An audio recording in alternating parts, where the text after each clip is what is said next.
మల్లాది రామకృష్ణ శాస్త్రి గారి కథ చికిలింత. వెంకట్రాయలు గారి భవనంలో ధనలక్ష్మి మూలుగుతుంటుంది అని అందరూ చెప్పుకుంటారు. ధనలక్ష్మి మూలుగు సంగతి దైవం ఎరుగును గాని నౌకరు రంగడు మట్టుకు ఆడ పాడ మధ్యల కొట్ట ఒక్కడే కావడం మూలాన గంపచాకిరి చెయ్యలేక ఓపికన్నప్పుడు విసుక్కుంటాడు, ఓపిక లేనప్పుడు విసుక్కుంటాడు, ఓపిక లేనప్పుడు మూలుగుతుంటాడు. వాడి మూలుగు రాయలకి అలవాటైపోయింది. అలవాటు కొద్దీ ఆ పూట రాయలు రంగడిని పక్క ఇంటికి వెళ్ళి పత్రిక పట్టుకురమ్మన్నాడు. అలవాటు కొద్దీ వాడు వెళ్ళాడు, వట్టి చేతులతో తిరిగి వచ్చాడు. ఏ వాళ్ళు పత్రిక కొనడం మానేశారుట. మన బాధ పడలేకట. ముఖం మీద కొట్టినట్టు అనేశాడు ఆ పెద్ద మనిషి. ముష్టి అణా పేపర్ అడుగు పట్టుకురాలేని నీవు ఎందుకు పనికి వస్తావురా? ముప్పొద్దులు మీ ఇంట పడి మేయడానికి. మేయబట్టే ఇంత పోతరం. పోనీండి, పొమ్మంటే పోతాను. చేతనైతే పొమ్మనక ముందే పోవాలి. పోతున్నానుగా. రంగడు ఓపిక తెచ్చుకుని గిరిక్కున వీధి గుమ్మం వైపు తిరిగాడు. ఒరే రంగడు, నీ వాలకం చూడగా అన్నమాట నిలుపుకునేట్టున్నావేన్రా? నీకు ఇదేం దుర్బుద్ధిరా? రాయుడు కుర్చీలోంచి కాళ్ళు కిందకి పెట్టి లేవడానికి ప్రయత్నం చేశాడు. ఎదురు గుమ్మంలోకి ఎవరో అమ్మాయి వచ్చింది. పచ్చగా ఉంది. 10-18 ఏళ్ళు ఉంటాయి. మొగాన లక్ష్మి ఓడుతుంది. కట్టుకున్న కోక తగని దరిద్రగొట్టుగా ఉంది. ఎవరమ్మాయి నీవు? పని మనిషినండి. ఎవరింట్లో? ఈ ఇంట్లోనే. ఎప్పటి నుంచి? మీరు ఒప్పుకుంటే ఇప్పటి నుంచి. రంగడు ఉన్న చోటే నిలబడి విరగబడి నవ్వాడు. మా అయ్యగారి అదృష్ట జాతకం. నేను ఇంతకు ముందే నౌకరీ మానుకున్నాను. ఏం జీతం సరిగా ఇవ్వరా?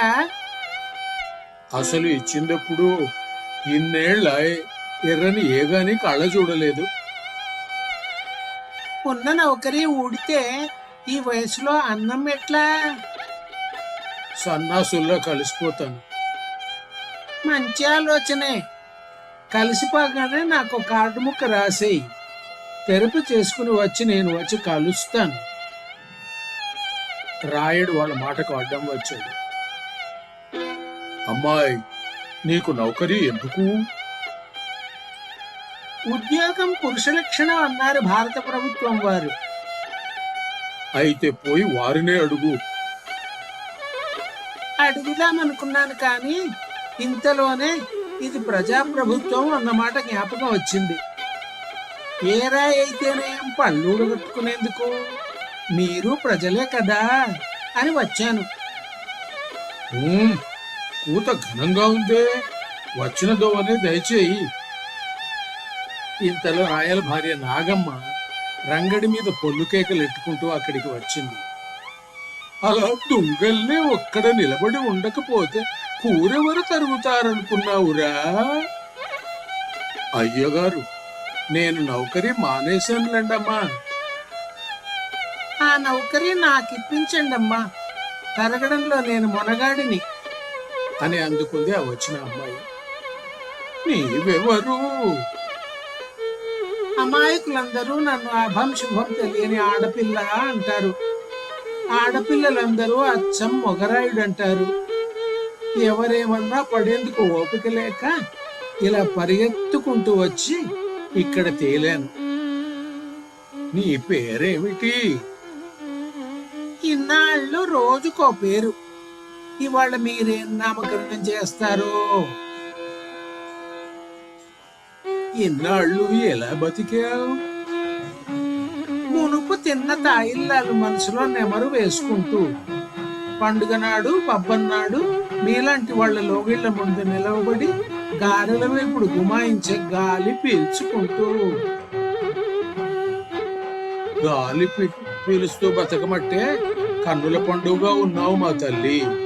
కనిపించే వయస్సంతా మా అయ్యగారి పాదాల దగ్గర గడిచిపోయింది. నిన్ను పెంచుకుంటానమ్మడు. దేవుడి తోపులో చిక్కని చెట్టు కింద అల్లంత మేర చిమ్ముకుని ఆ నీడనే పనుందాం రా అమ్మా. నన్ను కన్న తల్లి చిన్నప్పుడే కన్ను మూసింది. ఆ పేరుని పిలుచుకుంటా. అచ్చట ముచ్చట తీరాలి తల్లి, కాదనకమ్మా అన్నాడు రంగడు మాట కనిపించు.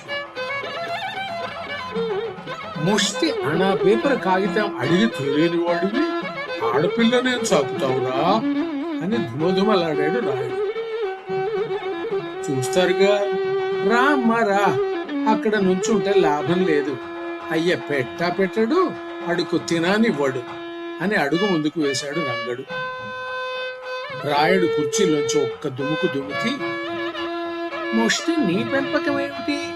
నేను పెంచుకుంటాను అన్నాడు.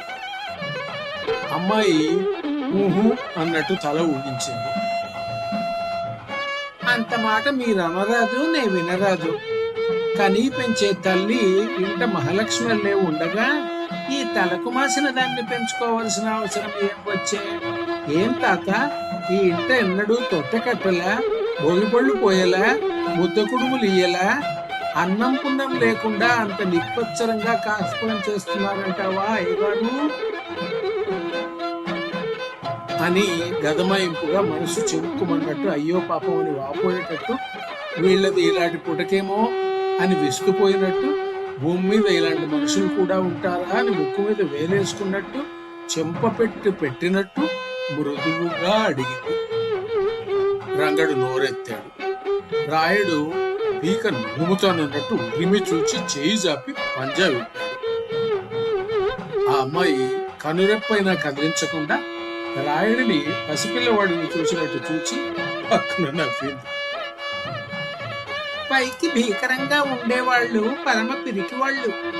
నిండుకుండే ఎన్నడూ తొణకదు. ఏమీ లేని విస్తరి ఎగిరిగిరి పడుతుంది. అన్నీ ఉన్నది అణిగి ఉంటుంది. ఈ నీతులన్నీ మామూలుగా కాపీ బుక్కుల్లో కనపడతాయే. అయ్యగారు అంత లెక్కన్నా బళ్ళోకి వెళ్ళిన పాపాన పోలేదా? ఏం ఈ ఉరుములు వెరుపులు చూడగా ఈ ఇంట కలిమంత లేవి కూడా ఉన్నట్టు గట్టిగా స్పష్టం అవుతోంది. ఏం తాత, ఏమిటి వీరికి లోటు? నాకేం లోటు లేదు అన్నాడు రాయుడు గర్జించి. అవునమ్మా, నిజానికి ఏ లోటు లేదు. బంగారం లాంటి కొడుకున్నాడు. ఒరేయ్ రంగడు, వాటి పేరు ఎత్తకు ఏంట? నాలుక చీలుస్తానన్నారు నాకెడికే. అయ్యా, ఆ మాట మీదనే ఉండండి. నాకు 2 నాలుకలు ఉన్నాయి. ఒకటి చీల్చినా ఒకటి మిగులుతుంది. పీకతో కోస్తే చేతులతో సైగ చేసి చెప్పాల్సింది చెబుతా గాని ఇంత లెక్క వచ్చినాక ఇక వదులుతానా అమ్మడు? మా ఊళ్ళో మంచివాళ్ళు ఉన్నారు, మనసు చంపుకోని వాళ్ళు ఉన్నారు. కానీ మా అయ్య డబ్బుకి వెరచి, మా అమ్మ నోటికి వెరచి ఒక్కళ్ళు ఇదేమని అడిగేవాళ్ళు లేరు. నీవు వచ్చి అడిగావు, ఆ భారతం విప్పుతున్నా చూసుకో. నిజానికి నన్ను నిగ్గదీసి అడిగితే అబ్బాయి గారు ఈ ఇంట పుట్టవలసిన బిడ్డ కాడమ్మా. పెద్దలు చేసుకున్న పుణ్యం కొద్దీ పుట్టాడు గాని దక్కించుకునే యోగ్యత మాకు లేకపోయిందమ్మా. తరిమేశామమ్మా. అదేం? అంతే, మా అయ్య తీరు అంతే. 3 తరాలకు సరిపోయే సంపద ఉంది. నౌకరీ చేయను నాన్న అన్నాడు బిడ్డ.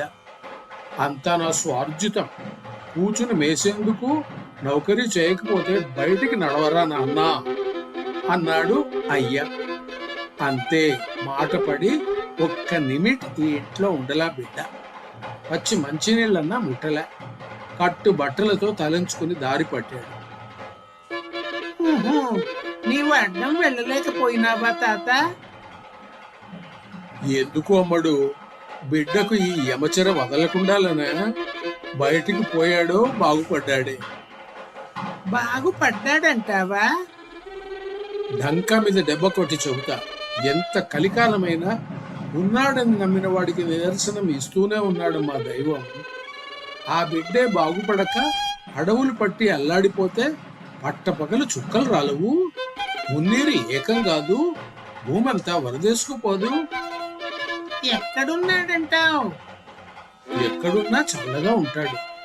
బిడ్డ కోసం రోజుకు 1000 మొక్కులు మొక్కుతా. ఒక్క మొక్కన్నా వరం ఇవ్వదు. ఇంతసేపటికి రాయుడికి గొంతు పెరిగింది. రంగడు నన్ను చంపకురా అన్నాడు. నాగమ్మ కళ్ళు ఎర్రబడి ఉబ్బిపోయినాయి. వచ్చే శోకం దిగమింగుకుంటూ నువ్వరు మూస్తావా లేదా అనబోయి బావురుమంది. రాయుడు నాగమ్మ వంక కొరకొర చూడబోయి కొరమారినట్టు దగ్గి గొంతు రాసుకుని, ముష్టివాగుడు కట్టిపెట్టి పడుంటావా లేదా? వెధవ బెదిరింపులు నీవును. ఇదిగో అమ్మాయి, వాడి వాగుడుకు దరి అంటూ ఉండదు గాని వినిపించుకోక. ఉండాలని వచ్చావు కదా, ఉండిపో. ఏ అలా చూస్తావే? నిన్నేం పస్తులుంచనులే. బంగారు మేపలేం గాని కలో గంజో మాతో పాటు తాగుతూ పడుండు. పో, లోపలికి వెళ్ళి తల దూకుని బొట్టు కటుక పెట్టుకుని అమ్మగారిని అడిగి మరో కోక కట్టుకో. రాయుడు ఈ మాటలంటూనే పైపంచి భుజాన గిరాటు వేసుకుని వీధిలోకి చక్కా పోయినాడు. అయ్యగారికి ఉష్ణం వచ్చిందేమోనమ్మా, లేకుంటే ఇంత మంచిగా ఇంత ఇవిగా మాట్లాడడమే అని రంగడు కసరుకున్నాడు. నాగమ్మ నవ్వింది. అమ్మాయి, నీ పేరేమిటే అని చనువుగా అడిగింది. నీకే పేరు ఇష్టం? మా అమ్మ పేరు భావమ్మ. ఆ పేరు ఆడపిల్ల పుడితే పెట్టుకుందామనుకున్నా. నా నోష్టను రాయలే. పోనీ మనవరాలికి పెట్టుకోవచ్చునుగా. నాగమ్మ కుమిలిపోయింది. ఆ పిల్ల చప్పున ఆమె కాళ్ళు పట్టుకుని, ఎన్నడూ నోరెత్తనమ్మా, మనసు నొప్పించనమ్మా అంది. నాగమ్మ పిల్లదాని తల నిమురుతూ, నిన్నేమని పిలవనే అంది. పిల్ల రేయ్ రేయ్ రేయ్. రోజులు గడిచిపోతున్నాయి. పిల్ల గుణగణాలు చూచి నాగమ్మ నీ కులమేమని అడగలే. ఇంటి పెత్తనం అప్పగించింది. యువతల చెంబు అవతల పెట్టనీయకుండా నాగమ్మను కూర్చోపెట్టి పిల్ల ఆరిందాగా ఇల్లు దిద్దుకుపోతోంది. పిల్ల రోజుకో కథ చెప్పగలదు, పూటకో పాట పాడగలదు. రాయుడు కథలంటే చెవి కోసుకుంటాడు. నాగమ్మ పాటలు వింటూ అన్నం నీళ్లు మర్చిపోతుంది. సంక్రాంతి వచ్చింది. పిల్ల తలంటి నీళ్లు పోసుకుని నాగమ్మ పట్టు బలవంతాన ఒకటో రోజు సరుకు పెట్టుకుని ఇంట మహాలక్ష్మి తిరుగుతోంది. చిటికలో పంచభక్ష పరమాన్నాలు తయారు చేసింది. వడ్డించాను రమ్మంది 10 గంటల కల్లా. రాయుడు పడమటింట్లోకి వచ్చి కూర్చుని పక్క విస్తరి చూచి, అది ఎవరికి అన్నాడు. తండ్రి పక్క ఎవరు కూర్చుంటారు? రాయుడు తెల్లబోయి చూస్తూ కూర్చున్నాడు. కలుపుకోండి, నెయ్యి వడ్డిస్తాను. పండగ నాడన్నా మీరు విస్తరి వేయాలి కదా. కోపం వస్తే ముఖం కండలు చించుకుంటాం కానీ అనుబంధాలు కోసేసుకోగలమా? పాపం, ఎక్కడున్నాడో ఏం చేస్తున్నాడో, తిన్నాడో లేదో మీ అబ్బాయి. ఫోన్లండి, చెప్పిన మాట వినకుండా శఠించిపోయిన వాడిని మీరేం చేయగలరు? పక్కన ఉన్నట్టే భావించుకుని పప్పు పువ్వ తింటే కొంత మనశ్శాంతి.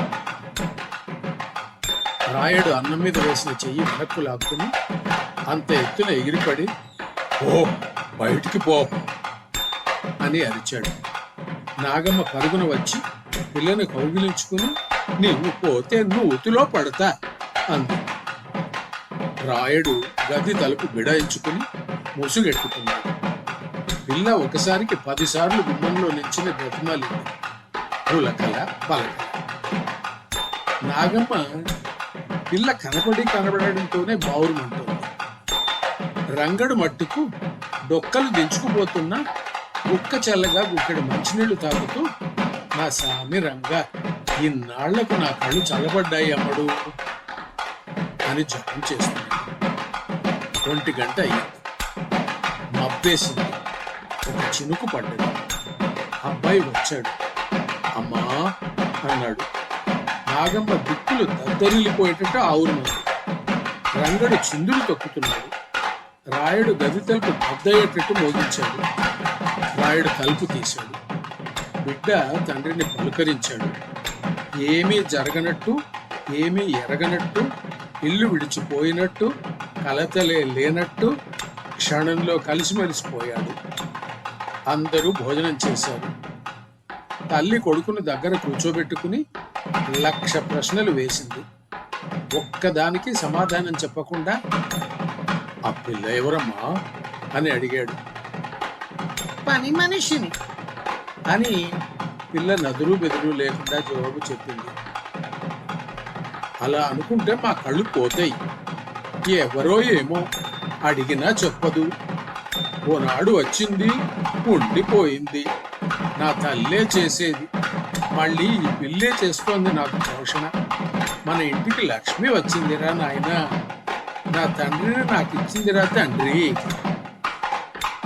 ఏమండి, ఆ మాట మటుకు అనొద్దు. మాట మీద ఉండడం మొగసిరి కానీ బింకాలు కొట్టిపోయి బిక్కముఖం వేసుకురావడం ఇదేం ప్రజ్ఞ? అయ్యగారికి తగ్గ కొడుకే అంది పిల్ల. గడుసుదిలాగుందమ్మా అన్నాడు బిడ్డ. గడుసో దుడుసో మీ అయ్య కళ్ళు తెరిచింది, అందుకు సంతోషించు అన్నాడు రంగడు.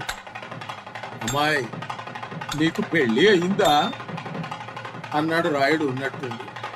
కాకపోతే మా వాడికి నీకిచ్చి చేస్తాను. నవ్వింది. చేసుకోగా ఈ అడ్డాల పాపడినే చేసుకోవాలా? నేనే చేసుకుంటే నాకు తాళి కట్టేవాడు నాన్నకు వెరవని వాడు కావాలి.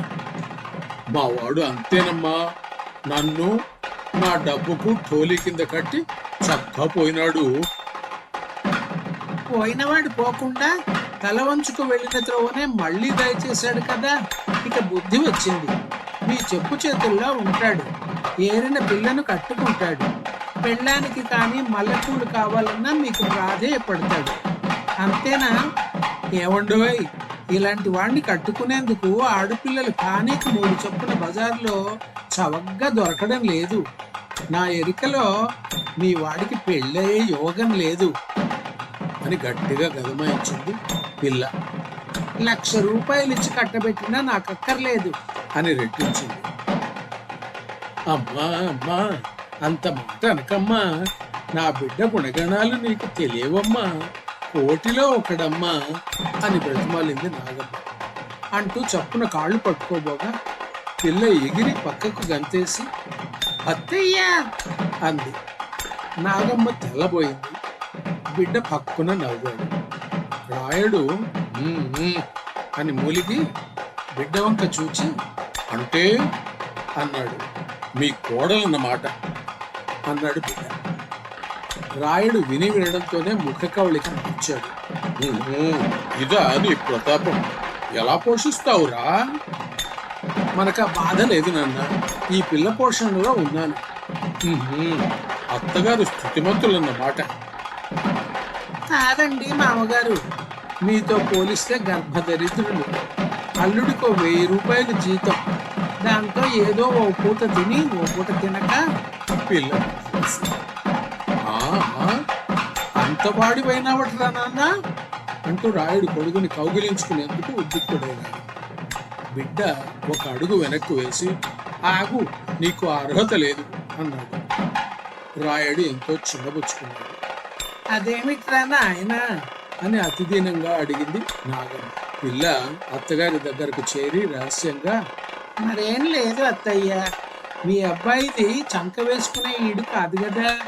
మరి రేపో మాపో మనవణ్ణి కని. పిల్ల సిగ్గు. నాగమ్మ ఎగిరి గంతేసి నీ కడుపుడుక అంది.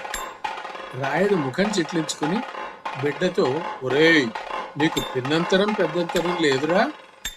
నా కోడలు చేత నాకు బుద్ధి చెప్పిస్తావుట్రా, కానీ నీకు ఇదే అదృష్టం పడుతుంది అని రంగడు పూర్తి చేశాడు.